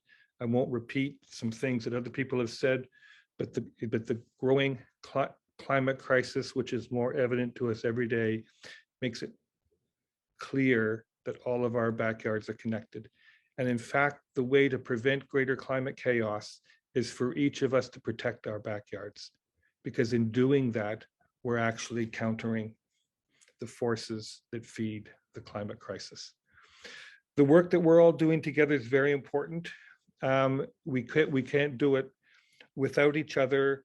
And as somebody in this meeting who is an older person, I'm just very, very happy about and pleased and inspired by the future of the Water Watchers that I see on the screen tonight, and that I meet when I'm out in communities meeting with younger people who are who are active. So I feel very hopeful about the future. I look forward to the next year. I look forward to all the things that we have accomplished in the past that we can accomplish together. I invite my colleague Arlene to join me on the screen because I think she's going to make some closing comments. And I'm going to check out Arlene. It's over to you. Thanks, Mike. Okay.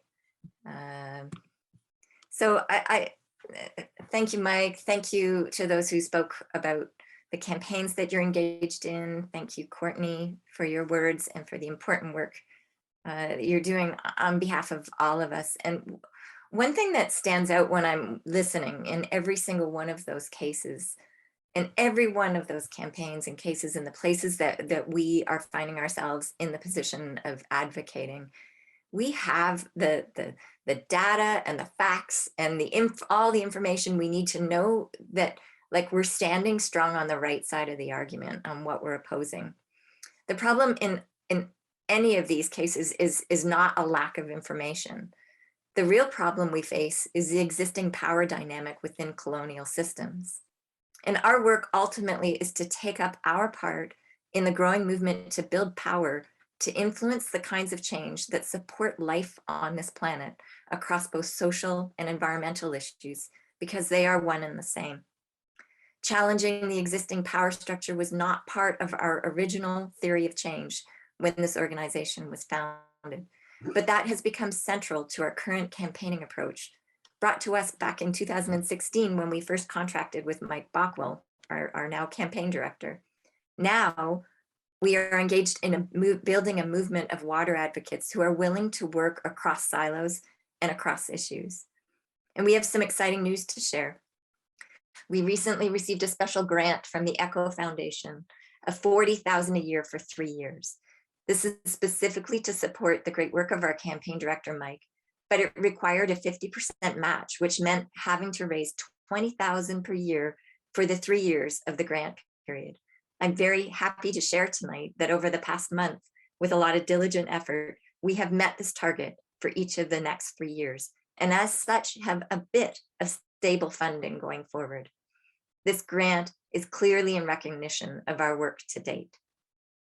Our next learning edge, as we are all learning as we are diving deeper into these multiple colliding crises, is embracing digital organizing and engaging in decentral modes of organizing to scale our work at the pace that is needed as we face these multiple crises. We need more stability in our funding to reach these next milestones. One of the most sure ways to have financial stability is to have a consistent base of monthly donors, so we know exactly what we have every month coming in. At the moment, we have just shy of 100 monthly donors, which is just immense in compared to where we started off from, and our gratitude to each and every one. Each one of these is contributing at an amount per month they have self-selected that works within their budget. Today, and we don't have it online, I think I'm trying to see, there might be about 65 of us on this call, and I think roughly about 20 or so of us on this call might be part of our monthly donor community. And thank you to each one of you for the ways that you're contributing.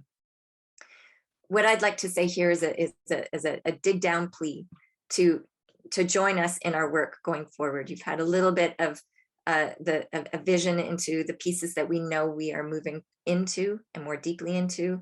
And I'm asking you all to consider digging deep for those who are not already a monthly donor, to please join this growing community so we can deepen our work across silos and have a greater impact in these times where it's so dire. I'm going to invite my colleagues to share in the chat a way that you can become a monthly donor and join this growing community here. And just to know that in this way, we used to always invite our members to pay an annual membership fee that, from our beginning of time was $10 for an annual membership fee. We've never changed that. We've never increased that amount.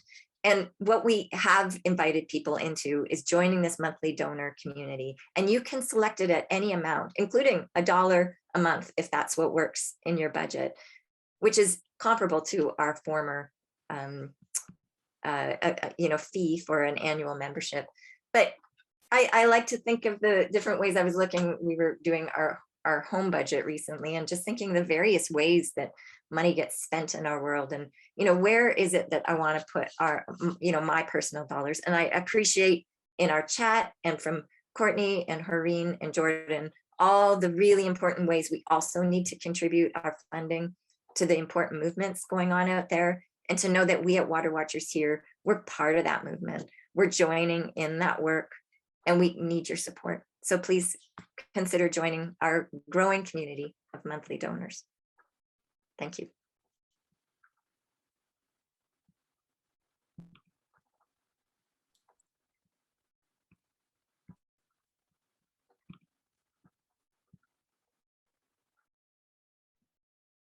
You're on the screen, Jordan. Oh, sorry, I was waiting for Hareen. I'm eating chocolate covered cashews. You gotta have snacks at these meetings, right? So yeah, I just wanna thank you all for your generous donations and everyone that's been a part of this movement and contributing in whatever ways you have. We truly do appreciate it. I know we would not be here doing this important work if it weren't for you and all your support. So thank you so much. And now to end our night, we have a very special performance for you by Cody Coyote. Cody is a multi-award nominated and award-winning hip hop artist and is of Ojibwe and Irish descent with ancestry from Matachewan First Nations. Cody is also a workshop facilitator and a motivational speaker, so I'm sure that means you will be inspired tonight. And without much further, please welcome Cody onto the virtual stage, and please in the chat, let's hype it up.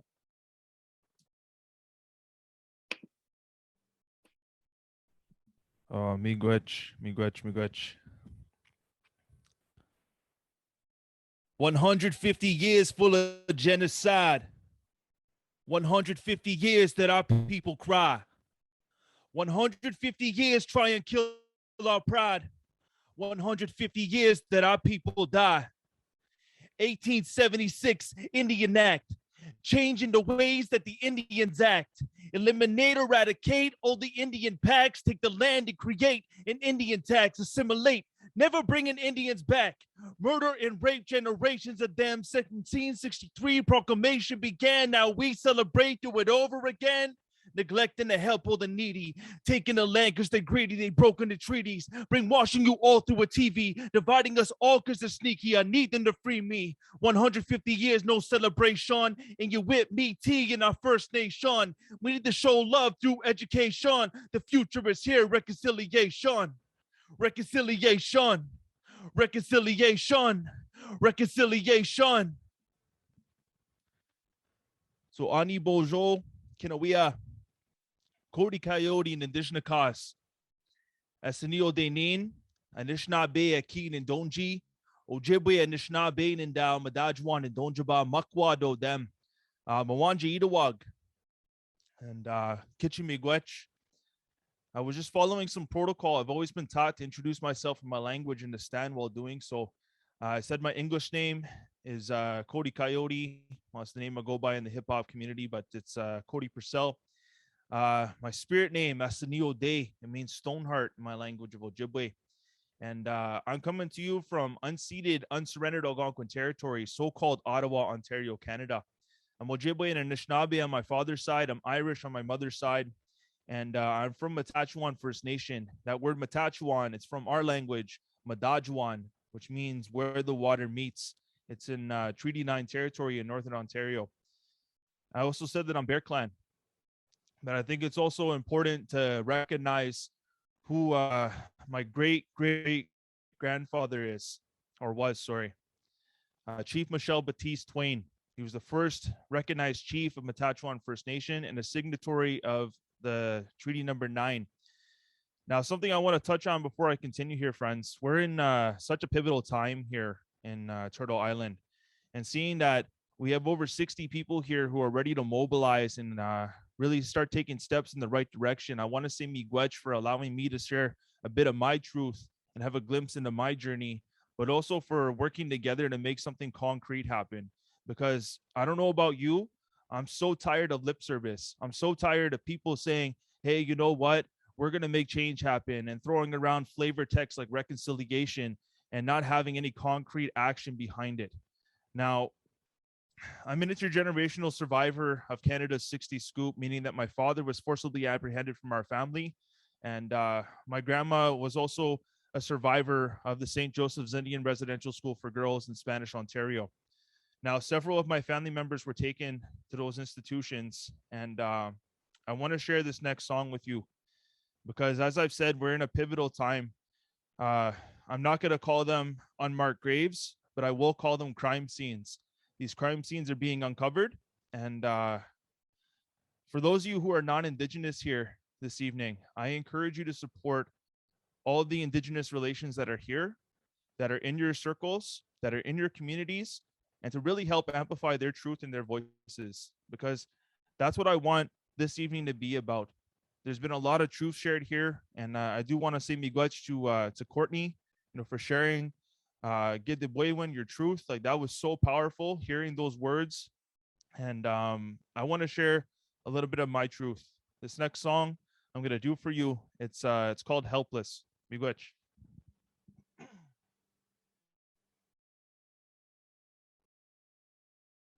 The treatment of children in Indian residential schools is a sad chapter in our history. Indeed, some saw it, as was infamously said, Check. to kill the Indian in the child. Why these people live in lavish? Why do our rights seem to vanish? We ain't equal in this madness. I just fight to lead the sadness. Occupiers of this planet, colonizers they had planted. Generations being stranded. My relations with the Spanish. These schools have left them damaged. Abused when they were ravaged. They knew they had advantage. Ridiculed them, called them savage. With the government's permission, politicians and their titles. Generations of these Christians, still they weaponize their Bibles. Or will I live? Will I make it out of this? If I try to run from it, will I stay feeling helpless?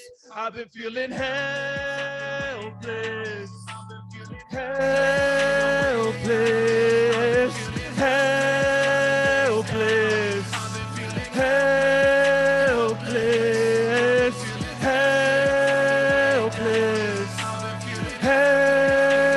Helpless, helpless, helpless. Pick apart what's happened, how they try to break our status. Then my heart is maddened, and at times I cannot manage. My elders face the havoc, the abduction, it was rapid. The abuse I can't imagine, and this pain I cannot fathom. I've been silenced, I've been mad. I've seen violence, understand. All these tyrants, all these plans, they designed it in demand to take away the children, the foundation of community. Break away those buildings, now today we stand in unity. Or will I live? Make it out of this. If I try to run from it, will I stay feeling helpless? I've been feeling helpless. Helpless. Helpless. Helpless. Helpless. Helpless, helpless, helpless, helpless,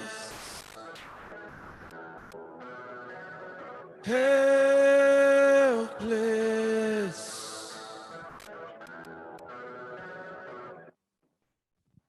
Miigwech, miigwech, miigwech, miigwech. Everything sounded over there. Let me know in the chat. I'm just gonna grab a little bit of beach, a little bit of water. We'll keep things moving here,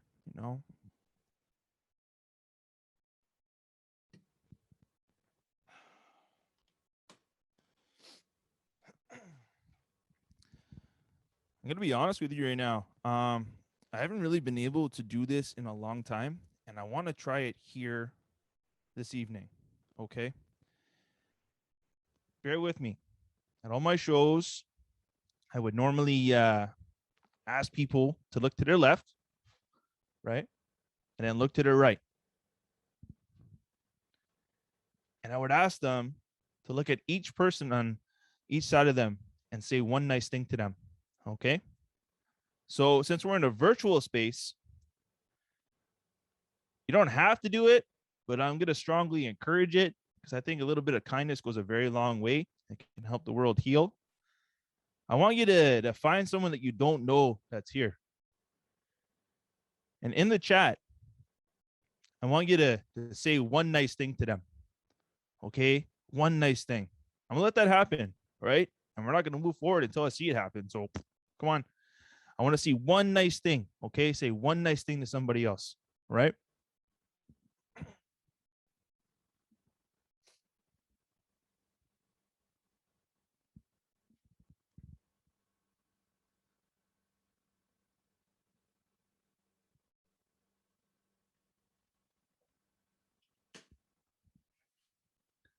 I just noticed that I see 19 new messages, so I got to scroll down. Amazing. Yo, Miguel, there we go. Awesome. Awesome, awesome, awesome. There we go. Yes. See, continue that. Continue that. Now, whether it be students that I'm working with in a virtual atmosphere or, in this kind of space that's been created for us to be able to mobilize together, for us to be able to honor, what was agreed upon generations ago with both ancestors of those of European settler descent and the ancestors of indigenous folks.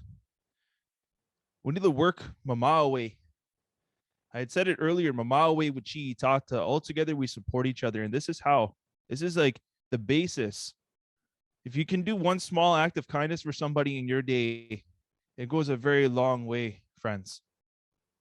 If you could show up to the front lines and help out indigenous folks and you're non-indigenous, that also goes a very long way.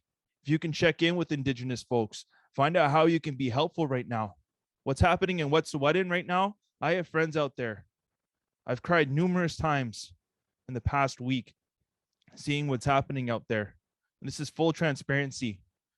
If we aren't talking about this every single day, if we aren't speaking up about this every single day, if we aren't showing up every single day, then we're a part of the problem. Now is the time to amplify the voices of indigenous people and to amplify indigenous truth. I think we can all agree on that, correct? This next song that I'm going to do for you is a song that I wrote when I started to reclaim my language and my culture and started to allow my hair to grow back out again and get more connected with the land and the drum. So you can say this with me at home, all right? Manido. Manido. Awesome. The way igan. The way igan. Manido the way igan. And that means spirit drum in Ojibwe. This song right here, right now, I believe in energy and putting things out to the universe. The hook is really easy to learn, okay? Once you got it down pat. So even if you're at home and your mic's off, sing it. Let's put it out there, okay? Let's put that energy out there. I want to dedicate this to all the Ogichita and the Ogichita Kwe, the people that are out there in Wet'suwet'en right now who are holding that down in unceded and unsurrendered territory. We've proven that we can make change happen tonight. Let's keep it going, okay? Miigwech.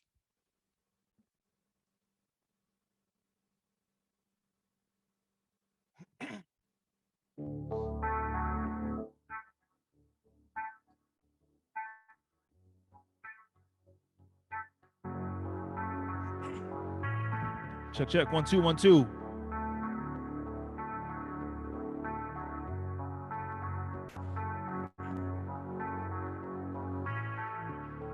Rise up with the sun. feel free when I run. Heartbeat like the drum. Still see where I'm from. Move calm. Gizji Bizo. Dawe Igan. On da to Z, spirit asleep, but now it's awake. Here when it speaks, grows harder to take. Hair like the tree, sweet grass with a braid. Connection so deep, grows harder to break. Dancing with pride, healing inside. The soil beneath, revealing my time. Chanting alive, the drum is my guide. The language I speak will revitalize Manido. That way he can. Manido, oh, oh, oh, oh, that way he can. Manido, that way he can. Manido, oh, oh, oh, oh, that way he can.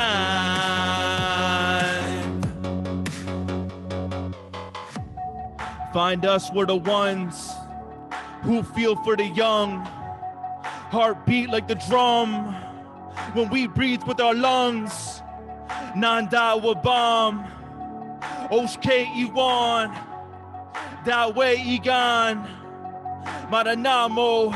Spirit has reached a point that it makes others come near with the love it creates. Stare at the sea, then gaze at the waves, reminded of life, and we won't let it fade.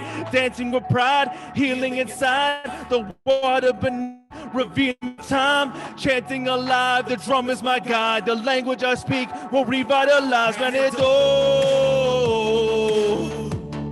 that way he can. Manido, oh, oh, oh, oh, that way he can. Manido, that way he can.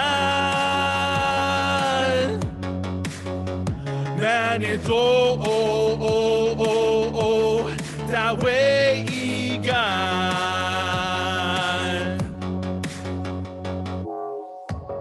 If you want to see some serious change happen, if you are for that word reconciliation, if you want to see Indigenous voices amplified, now is the time to light up that chat and say what you want to see happen in Turtle Island. You dig? Let me see it right here, right now.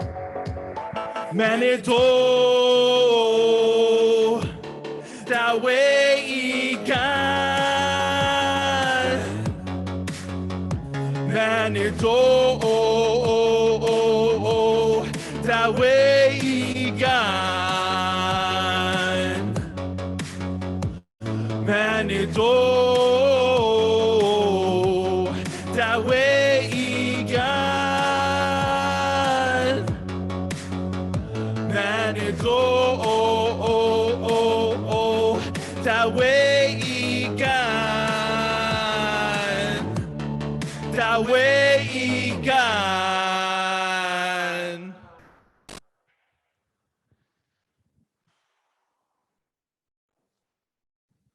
Get me Gwetch. Thank you so much for having me here. And if you want to find my music, I just dropped a brand new EP called Zagidwin, which means mutual love. You can find it on my website, codycoyotemusic.com. Please follow me on all social media at Cody Coyote Music. And lastly, miigwech to the Water Watchers for having me here, and to everybody, for your participation. Thank you so much. Miigwech and Gazagin. I love you.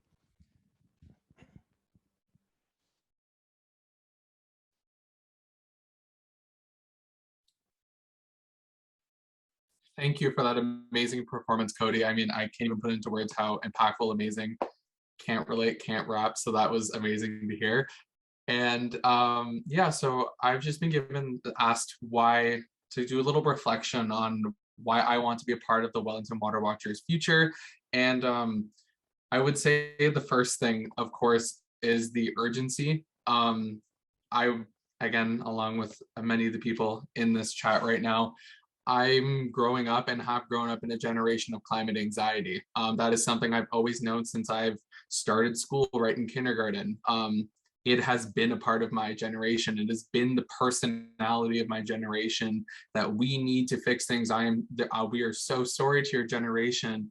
All of these apologies and simply dedicating my entire existence to the climate crisis and dedicating my entire existence to everything that has been messed up and colonization and endless amounts of these issues. And I would say that is one of the main reasons I'm here. And I'm new to Guelph. This is my first year actually on campus because of the pandemic. So being able to work with a group that has established so much and has done so much work and has that infrastructure that's so well put together is just amazing. And I just want to be a part of it because this is the group and the structure that is going to get things done. And again, thank you everyone for coming out. It's very much appreciated. And thank you to all the speakers. And yeah, I really appreciate it. I'm very excited to be a part of the board and work to make sure that stuff gets done. I also would like to echo all of that gratitude. Thank you so much for all of you coming out tonight. We deeply appreciate you sharing this space with us and being so committed to water and climate justice. We know that we have an uphill battle that we're seeing as the climate crisis unfolds. And we also know that Indigenous movements have always been at the forefront fighting against climate change. We see that happening right now out west at Wet'suwet'en, and we also see it at 1492 Landback Lane. It is crucial to support Indigenous movements now more than ever and to hold our colonial governments accountable for their actions. We're really inspired by everyone that spoke tonight and shared stories with us. There is nothing more powerful than people power, and that's what we're here celebrating tonight. So thank you again for joining us. I hope you all have a lovely evening.